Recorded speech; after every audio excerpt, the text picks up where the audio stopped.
देखेंगे physics, chemistry, bio और English के एमसीक्यू क्वेश्चंस को जो कि आपके एग्जाम में प्रीवियस ईयर आए हुए हैं। ठीक है, अगर आपका कोई भी क्वेश्चन हो तो आप हमसे कमेंट में पूछ सकते हैं और इसका जो पीडीएफ लिंक है वो आपको वीडियो के डिस्क्रिप्शन में मिल जाएगा। ठीक है, तो आइए चलिए स्टार्ट करते हैं अपनी वीडियो को। पहले बायोलॉजी के क्वेश्चन से स्टार्ट करेंगे। तो बायोलॉजी का सबसे पहला जो एमसीक्यू क्वेश्चन है, which blood group is called universal recipient. ठीक है, किस रक्त समूह को सार्वभौमिक ग्रहणकर्ता कहा जाता है, ए को, बी को, ओ को या ए बी को। ठीक है, तो आपका जो ए बी ब्लड ग्रुप होता है वो क्या होता है, यूनिवर्सल रेसिपिएंट होता है, यानी कि सार्वभौमिक ग्रहणकर्ता होता है। ठीक है, अब चलते हैं अपने नेक्स्ट क्वेश्चन पे बायोलॉजी के। हमारा नेक्स्ट क्वेश्चन है बायोलॉजी का, which hormone is called emergency hormone और फाइट एंड फ्लाइट हार्मोन। ठीक है, किस हार्मोन को आपातकालीन हार्मोन या लड़ो या भागो हार्मोन कहा जाता है। ठीक है, इंसुलिन को, थायरोक्सिन को, एड्रेनलिन को या कॉर्टिसोल को। तो आपका जो करेक्ट आंसर है वो है एड्रेनलिन। एड्रेनलिन को जो हार्मोन होता है उसको बोला जाता है फाइट एंड फ्लाइट हार्मोन। ठीक है, अब चलते हैं अपने नेक्स्ट क्वेश्चन पे। नेक्स्ट क्वेश्चन हमारा है, which part of nephron is responsible for filtration of blood. Nephron का कौन सा भाग रक्त का निष्पादन करता है, लूप ऑफ हेनले, ग्लोमेरुलस या कलेक्टिंग डक्ट या डिस्टल ट्यूब्यूल। ठीक है, तो इसका जो करेक्ट आंसर है वो है ग्लोमेरुलस। ठीक है, ग्लोमेरुलस जो होता है वो फिल्ट्रेशन में हेल्प करता है ब्लड के। अब चलते हैं अपने नेक्स्ट क्वेश्चन पे। नेक्स्ट क्वेश्चन हमारा है, what is the function of platelets, यानी कि प्लेटलेट्स का कार्य क्या है। इम्यूनिटी यानी प्रतिरक्षा, ब्लड क्लॉटिंग यानी रक्त का थक्का बनाना, ऑक्सीजन ट्रांसपोर्ट यानी ऑक्सीजन परिवहन करना, हार्मोन सिक्रेशन यानी कि हार्मोन का स्राव करना। ठीक है, तो आपका जो करेक्ट आंसर है वो है ब्लड क्लॉटिंग। ठीक है, प्लेटलेट्स क्या करता है, ब्लड क्लॉटिंग करता है। ठीक है, ब्लड क्लॉटिंग में हेल्प करता है। अब चलते हैं अपने नेक्स्ट क्वेश्चन पे। नेक्स्ट क्वेश्चन हमारा है, what is the full form of DNA. ठीक है, डीएनए का पूरा नाम क्या है, deoxyribose nucleic acid, deoxyribose nitric acid, deoxy nucleic acid या डीऑक्साइड न्यूक्लिक एसिड। तो इसका जो करेक्ट आंसर है वो है आपका option A, deoxyribo nucleic acid. अब चलते हैं अपने नेक्स्ट क्वेश्चन पे। हमारा नेक्स्ट क्वेश्चन है, which vitamin is synthesised in the skin sunlight. ठीक है, त्वचा में सूर्य के प्रकाश की मदद से कौन सा विटामिन बनता है, vitamin A, vitamin C, vitamin D या विटामिन के। तो जो सनलाइट से हमें मिलता है वो मिलता है विटामिन डी। ठीक है, विटामिन डी जो होता है वो सिंथेसिस होता है सनलाइट के बॉडी पे पड़ने पे। ठीक है, अब चलते हैं अपने नेक्स्ट क्वेश्चन पे। हमारा नेक्स्ट क्वेश्चन है कि which is the largest gland in human body. ठीक है, मानव शरीर में सबसे बड़ी ग्रंथि कौन सी होती है। तो मानव शरीर में सबसे बड़ी ग्रंथि बताना है आपको, पैंक्रियाज यानी अग्नाशय होता है, लिवर यानी यकृत होता है, थायराइड होता है या एड्रिनल होता है। तो मानव शरीर में सबसे बड़ी जो ग्रंथि होती है वो होती है लिवर यानी कि यकृत। ठीक है, अब चलते हैं अपने नेक्स्ट क्वेश्चन पे। हमारा नेक्स्ट क्वेश्चन है कि which part of brain controls breathing. मस्तिष्क का कौन सा भाग श्वसन क्रिया को नियंत्रित करता है, सेरिब्रम, सेरिबेलम, मेडुला ऑब्लंगेटा या पोन्स। तो मेडुला ऑब्लंगेटा जो होता है वो रेस्पिरेशन को कंट्रोल करता है ह्यूमन बॉडी में। ठीक है, जो कि ब्रेन में होता है। ठीक है, मेडुला ऑब्लंगेटा जो सेंटर होता है वो ब्रीदिंग को कंट्रोल करने में हेल्प करता है। ठीक है, अब चलते हैं अपने नेक्स्ट क्वेश्चन पे। नेक्स्ट क्वेश्चन हमारा है, which blood cells produce antibodies. कौन सी रक्त कोशिकाएं एंटीबॉडी बनाती हैं, आरबीसी, डब्ल्यूबीसी, प्लेटलेट्स या प्लाज्मा। तो आपको पता होगा कि डब्ल्यूबीसी जो होती हैं वो क्या बनाती हैं, एंटीबॉडीज बनाती हैं, जो कि इन्फेक्शन से फाइट करने में हमारी मदद करता है। अब चलते हैं अपने नेक्स्ट क्वेश्चन पे। हमारा नेक्स्ट क्वेश्चन है कि which structure in plants is responsible for photosynthesis. पौधों में प्रकाश संश्लेषण के लिए कौन सा अंग जिम्मेदार होता है, माइटोकॉन्ड्रिया, राइबोसोम, क्लोरोप्लास्ट या न्यूक्लियस। तो प्रकाश संश्लेषण के लिए सबसे जरूरी होता है क्लोरोप्लास्ट। ठीक है, क्लोरोप्लास्ट जो होता है वो सबसे ज़्यादा रिस्पॉन्सिबल होता है फोटोसिंथेसिस के लिए। हम स्टार्ट करेंगे अपनी फिजिक्स के एमसीक्यू क्वेश्चंस को। ठीक है, तो फिजिक्स का सबसे पहला जो एमसीक्यू क्वेश्चन है, which law explain the phenomena of electromagnetic induction, यानी कि विद्युत चुंबकीय प्रेरण इलेक्ट्रोमैग्नेटिक इंडक्शन की व्याख्या कौन सा नियम करता है, कूलाम का नियम, फैराडे का नियम, एम्पीयर का नियम या ओम्स का नियम। ठीक है, तो कौन जो होता है विद्युत चुंबकीय प्रेरण की व्याख्या कौन सा नियम करता है, आपको ये बताना है। तो जो फैराडे का नियम होता है ना, वो इलेक्ट्रोमैग्नेटिक इंडक्शन यानी कि विद्युत चुंबकीय प्रेरण की जो है व्याख्या करता है। ठीक है, ये जो नियम है इलेक्ट्रोमैग्नेटिक इंडक्शन की व्याख्या करता है। अब चलते हैं अपने नेक्स्ट क्वेश्चन पे। हमारा नेक्स्ट क्वेश्चन है कि विच क्वांटिटी रिमेन्स कंजर्व्ड इन अ इलास्टिक कोलाजन, यानी कि प्रत्यास्थ टक्कर यानी कि इलास्टिक कोलाजन में कौन सी राशि संरक्षित रहती है, मोमेंटम ओनली यानी केवल संवेग, एनर्जी ओनली यानी केवल ऊर्जा, बोथ मोमेंटम एंड एनर्जी दोनों संवेग और ऊर्जा दोनों, या नाइदर मोमेंटम नॉर एनर्जी यानी न तो संवेग न ही ऊर्जा। तो इसका जो करेक्ट आंसर है वो है बोथ, यानी कि बोथ मोमेंटम एंड एनर्जी, यानी कि संवेग और ऊर्जा दोनों ही जो राशि होती है वो संरक्षित रहती है प्रत्यास्थ टक्कर यानी कि इलास्टिक कोलाइजन होने पे। अब चलते हैं अपने नेक्स्ट क्वेश्चन पे। नेक्स्ट क्वेश्चन हमारा है what is the SI unit of electric flux. ठीक है, विद्युत फ्लक्स यानी कि इलेक्ट्रिक फ्लक्स की एसआई इकाई क्या है? वोल्ट है, कूलाम है, वेबर है, या टेस्ला है? ठीक है, तो विद्युत चुंबक की फ्लक्स यानी कि इलेक्ट्रिक फ्लक्स की जो इकाई होती है वो आपका होती है वेबर, यानी कि आपका जो ऑप्शन सी है वो है करेक्ट आंसर इस क्वेश्चन का। अब चलते हैं अपने नेक्स्ट क्वेश्चन पे। हमारा नेक्स्ट क्वेश्चन है a transformer works on which principle, यानी ट्रांसफार्मर जो होता है वो किस सिद्धांत पर कार्य करता है? कूलाम के नियम पे, इलेक्ट्रोमैग्नेटिक इंडक्शन यानी विद्युत चुंबकीय प्रेरण पे, एम्पियर लॉ यानी कि एम्पियर का नियम पे, या जूल लॉ यानी कि जूल के नियम पे। तो आपका जो ट्रांसफार्मर होता है वो आपका वर्क करता है इलेक्ट्रोमैग्नेटिक इंडक्शन यानी कि विद्युत चुंबकीय प्रेरण के सिद्धांत पे। अब चलते हैं अपने नेक्स्ट क्वेश्चन पे। हमारा नेक्स्ट क्वेश्चन है कि विच quantity has the unit farad, यानी कि फेराडे किस भौतिक राशि की इकाई है? रेजिस्टेंस यानी प्रतिरोध की, कैपेसिटेंस यानी धारिता की, इंडक्शंस यानी प्रेरकत्व की, या कंडक्टेंस यानी कि चालकता की।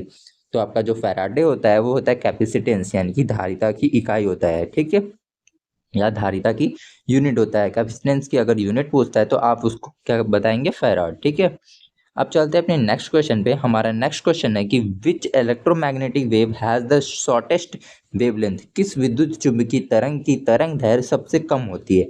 रेडियो वेव्स की, इंफ्रारेड रेज की, गामा रेज की, या अल्ट्रावायलेट रेज की, यानी रेडियो तरंगों की, इंफ्रारेड तरंगों की, गामा किरणों की, या पैरा बैगनी किरणों की। तो आपको पता होना चाहिए कि जो आपकी गामा रेज होती है वो जो होती है शॉर्टेस्ट वेवलेंथ होती है। ठीक है, शॉर्टेस्ट वेवलेंथ किसकी होती है? गामा रेज यानी कि गामा किरणों की होती है।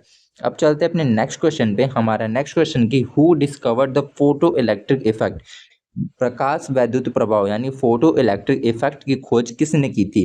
मैक्सवेल ने, प्लैंक ने, आइंस्टीन ने, या बोर ने?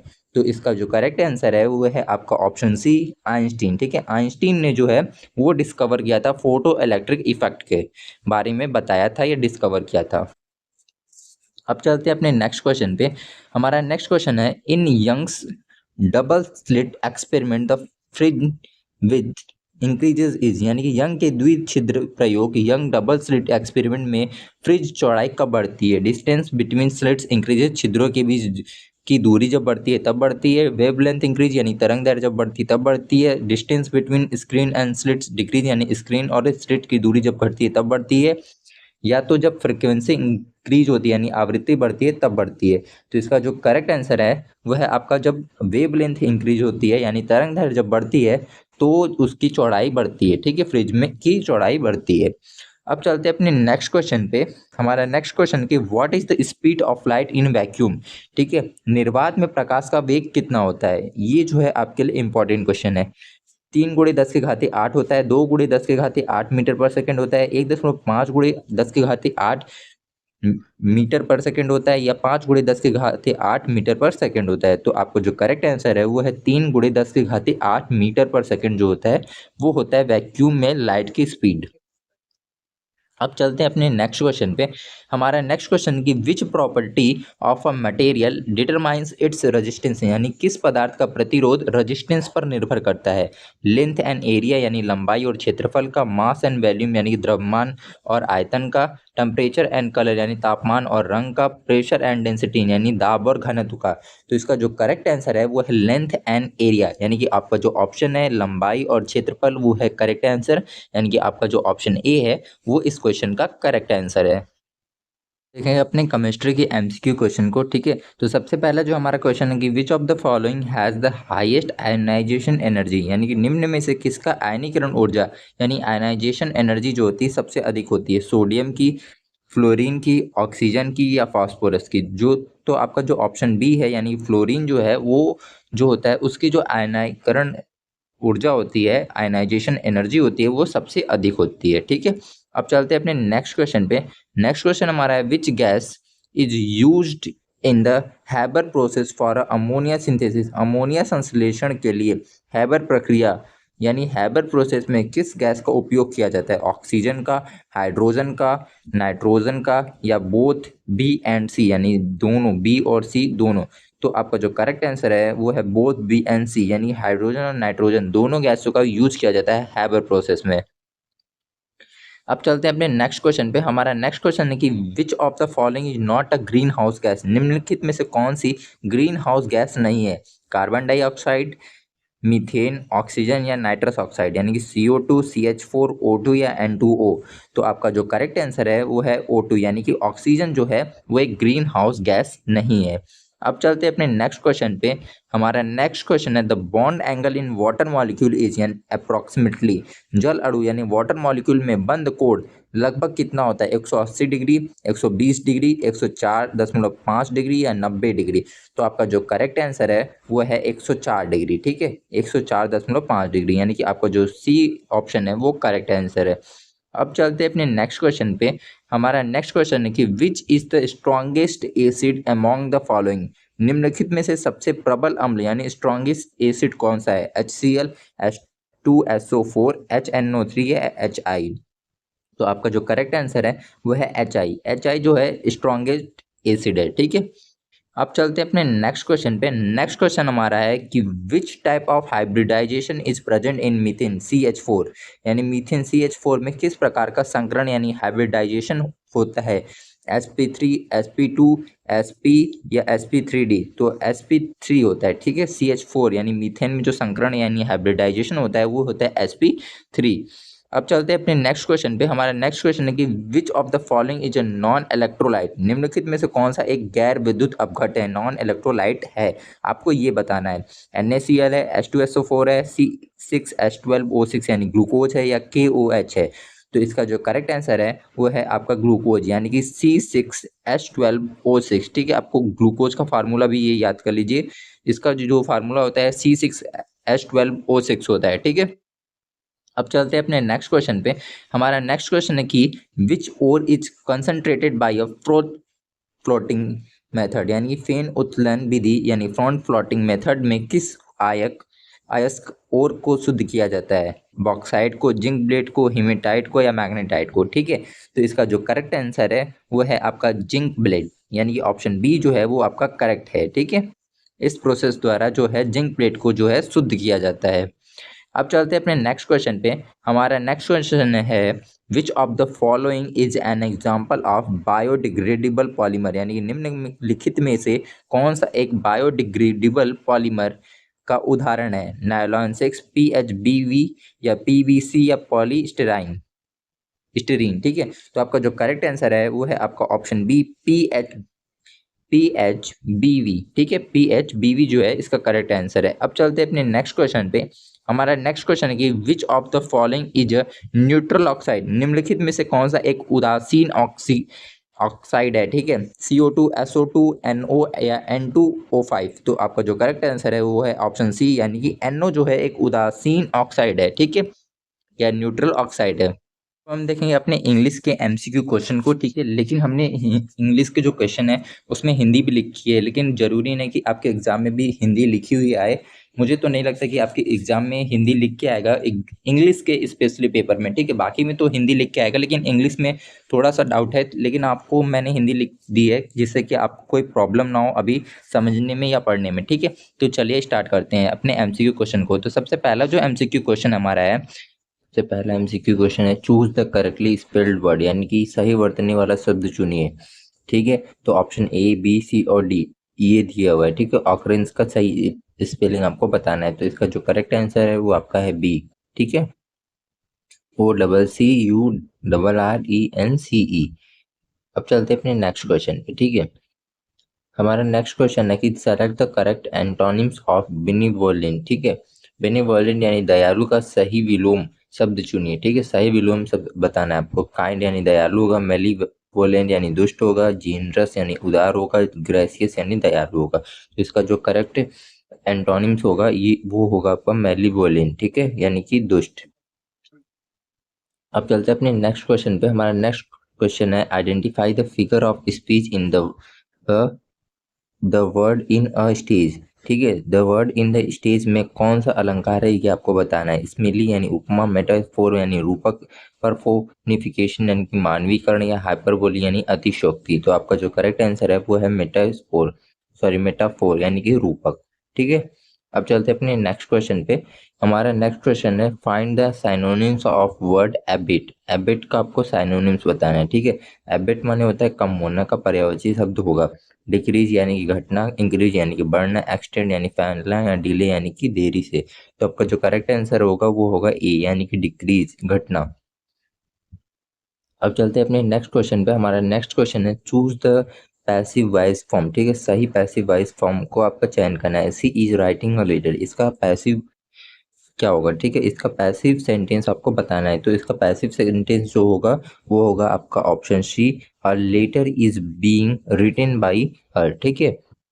अब चलते हैं अपने नेक्स्ट क्वेश्चन पे। हमारा नेक्स्ट क्वेश्चन है फिल इन द ब्लैंक्स, ठीक है। ही हैज बीन वर्किंग हर, ठीक है, डैश 2018 रिक्त स्थान भरना है आपको। वह यहाँ डैश 2018 से काम कर रहा है। तो इसमें क्या होगा, तो इसमें सिंस भरेगा या फॉर होगा, फ्रॉम होगा या एट होगा। तो इसमें जो है सिंस फिल होगा, ठीक है।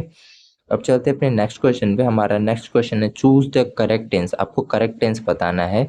By this time next year, ठीक है, आई डैश माई डिग्री। सही काल आपको बताना है, ठीक है। अगले साल इस समय तक मैं अपनी डिग्री डैश चुका होऊंगा। इसमें क्या होगा, कंप्लीटेड होगा, विल कंप्लीट होगा, विल हैव कंप्लीटेड होगा, या विल या कंप्लीट होगा, ठीक है। आपको इसमें करेक्ट वर्ड बताना है क्या फिल होगा। तो इसमें करेक्ट वर्ड फिल होगा विल हैव कंप्लीटेड, ठीक है। विल हैव कंप्लीटेड यानी कि ऑप्शन सी जो है वो करेक्ट है। अब चलते हैं अपने नेक्स्ट क्वेश्चन पे। हमारा नेक्स्ट क्वेश्चन है आइडेंटिफाई द ईयर, ठीक है। आपको ईयर बताना है। He is living her since 2015, ठीक है। त्रुटि को आपको पहचानना है। He is living here since 2015। He is living ये रॉन्ग है, या हर रॉन्ग है, या सिंस 2015 रॉन्ग है, या नो ईयर, इनमें से कोई रॉन्ग नहीं है। तो इसमें जो रॉन्ग है वो है ही इज लिविंग, ठीक है। ही इज लिविंग जो वर्ड लिखा है ये रॉन्ग है, ठीक है। यहाँ पे होगा हैज बीन लिविंग, ठीक है। यहाँ पे क्या होना चाहिए था, हैज बीन लिविंग होना चाहिए था, लेकिन ये क्या लिखा है, ही इज लिविंग लिखा है। तो ये यहाँ पे गलत है। अब चलते अपने नेक्स्ट क्वेश्चन पे। हमारा नेक्स्ट क्वेश्चन है चूज द इनडायरेक्ट स्पीच, ठीक है। She said I am tired, ठीक है। सही इनडायरेक्ट स्पीच को आपको चुनना है। तो इसका जो करेक्ट आंसर है वो है she said that she was tired. ये जो है वो करेक्ट इनडायरेक्ट स्पीच होगा इसका। अब चलते हैं अपने नेक्स्ट क्वेश्चन पे।